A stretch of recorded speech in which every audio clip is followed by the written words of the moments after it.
Sorry, this is number 10, not number 3. It's the third one I'm doing, but it's actually... There's a little bit of a line. You can go next.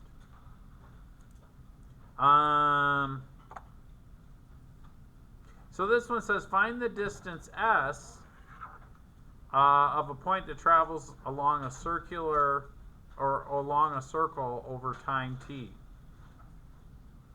So I'm going to list all the stuff they give us. So s is what we're looking for. So that's not given. They give us t. T is equal to 8 minutes.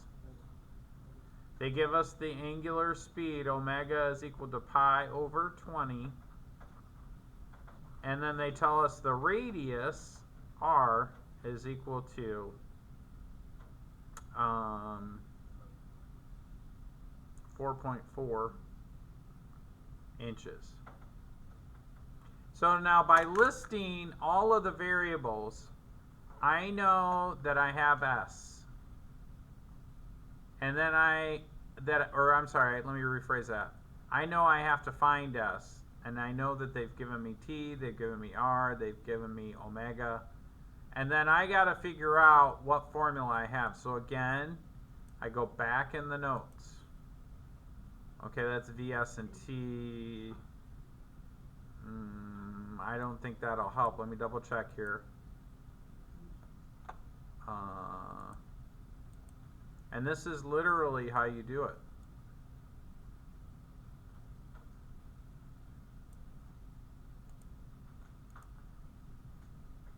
No, I don't have S, so I just go back to my notes. Radius and omega gives me V, and V is equal to S over T.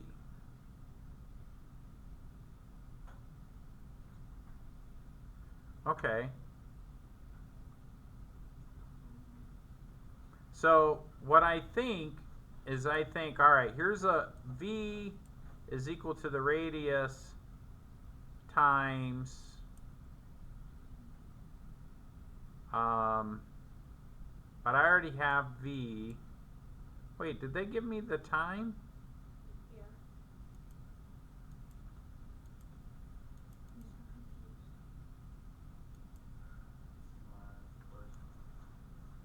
Yeah. Okay. All right. Well, it's not as I'm doing it like I would want you guys to do it. So I see a bunch of formulas here. So I'm just going to write down the formula. I've got this V equals R omega. All right. So let me write that down. And I might use them. I might not. So I've got V equals R omega. And then we also know, if I go back, V equals ST. See this? V equals S over T.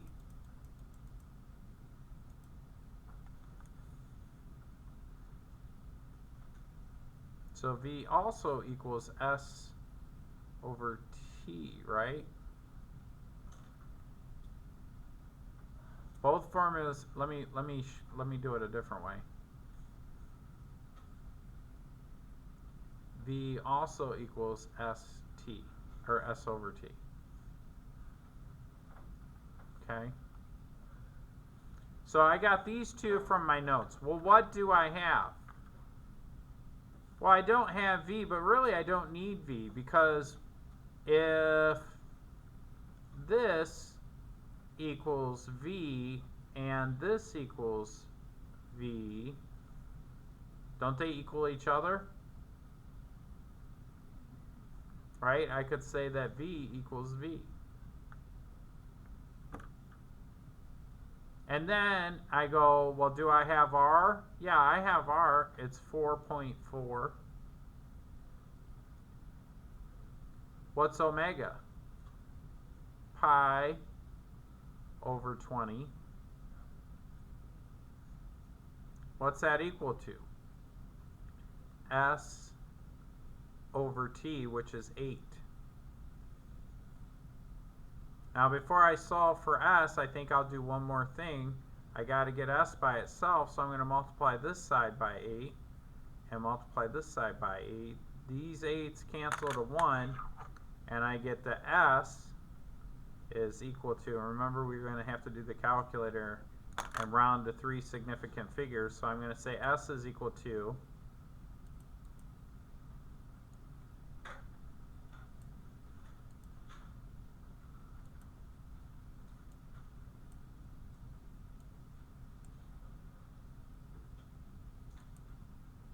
8 times 4.4 times pi, and then I'm going to divide that by 20. Now 3 sig figs, so let me write this down. This is like 3 sig figs would be 5, 2, and this would be the third sig fig, the significant digit. And since it's a 9, we'd have to round it up, so it should be 5.53 for my numbers. And then you can figure out the units. S is a length. The original length that they give us is in inches, so it should be 5.53 inches.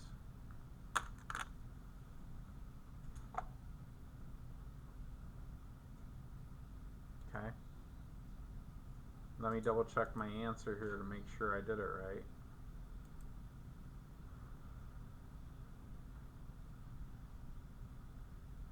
Oh, you know what? I made a mistake. Do you know why?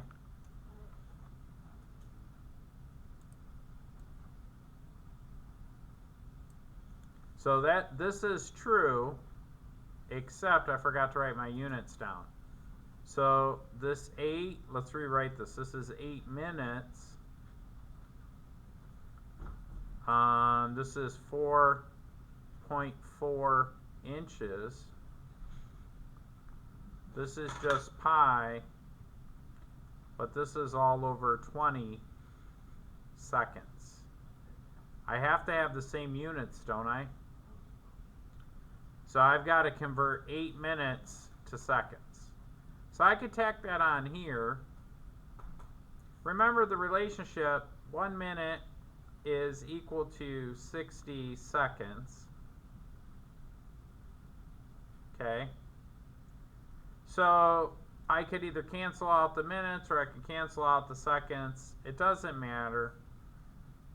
And I'm going to cancel out the seconds because it's easier. So in other words, I'm going to put 60 seconds here.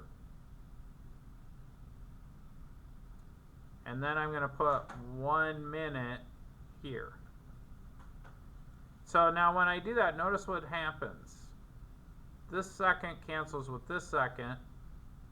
This minute cancels with this minute, and I'm left with an answer in inches. But really, if I do the math on that, I got 60 times 8 times 4.4 times pi. And now when I divide by 20, 3 sig figs would be 332